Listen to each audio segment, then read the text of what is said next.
Tiga. Assalamualaikum warahmatullahi wabarakatuh. Anak-anakku kelas 7, bagaimana kabarnya? Alhamdulillah, mudah-mudahan kalian dalam keadaan sehat walafiat. Hari ini Bu Tuti akan melanjutkan pelajaran akidah kelas 7, masih tentang akhlak terpuji.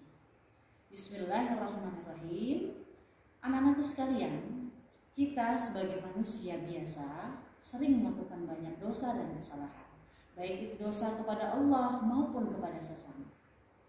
Kita ini bukan malaikat dan kita juga bukan nabi yang maksum yang dijaga oleh Allah dan terpelihara dari dosa-dosa. Untuk itu anak-anakku sekalian, kita dibukakan oleh Allah Subhanahu wa taala satu jalan di mana Allah akan mengampunkan segala kesalahan yang pernah kita perbuat. Karena Allah Tuhan kita Maha Pengampun.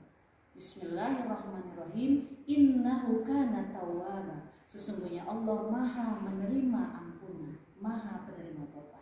Untuk itu, materi kita kali ini adalah tentang taubat. Taubat secara bahasa adalah kembali. Maksudnya adalah kembali ke jalan yang benar. Dan juga didasari dengan keinginan untuk tidak mengulangi kesalahan yang pernah dibuat sebelumnya. Itu adalah taubat. Allah Subhanahu wa taala memerintahkan kepada kita untuk senantiasa bertobat. Bismillahirrahmanirrahim. Ya ayyuhallazina amanu tubu ilallahi taubatan nasuha.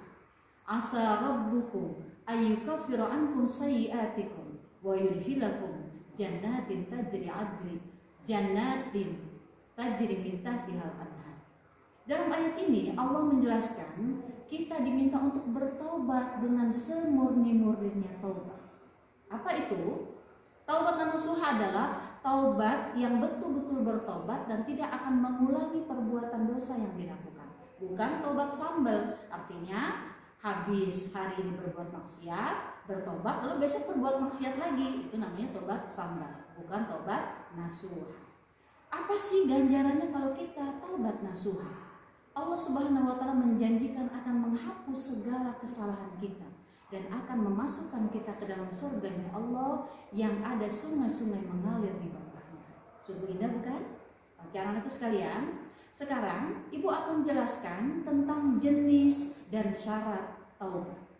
Menurut Imam Nawawi, jenis taubat ada dua, yaitu taubat yang menyangkut dosa kepada Allah Subhanahu wa taala, dan juga yang kedua, taubat yang menyangkut kepada sesama manusia.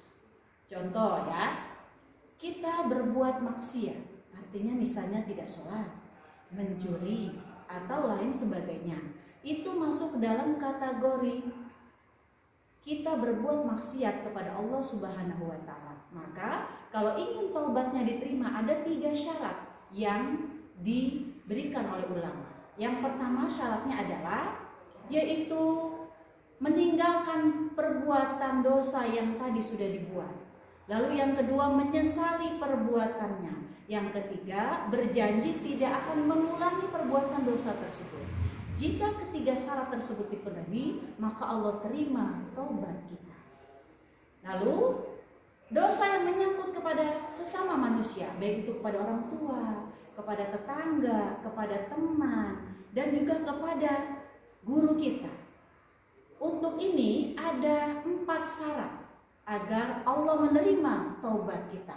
Yang pertama, mengakui. Yang pertama, yaitu meninggalkan perbuatan dosa yang kita buat tadi. Yang kedua, yaitu menyesali perbuatan dosa yang tadi. Lalu yang ketiga, berjanji tidak akan mengulangi perbuatan dosa yang kita buat. Nah, yang keempat adalah memberikan atau membebaskan hak terhadap orang yang kita zolimi. Misalnya kita menyakiti dengan kata-kata yang kasar kepada orang tua kita, atau kita memfitnah atau menggunjing teman kita, maka kita harus meminta maaf dulu kepada orang yang kita berbuat salah kepadanya.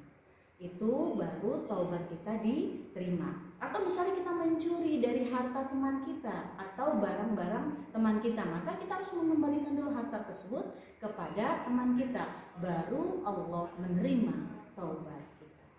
Baiklah anak-anakku sekalian, kita tahu bahwa Allah Maha Pengampun. Untuk itu Allah membuka jalan kepada umatnya untuk bertaubat. Siapakah teladan untuk kita dalam bertobat? Dia adalah Nabi Muhammad SAW.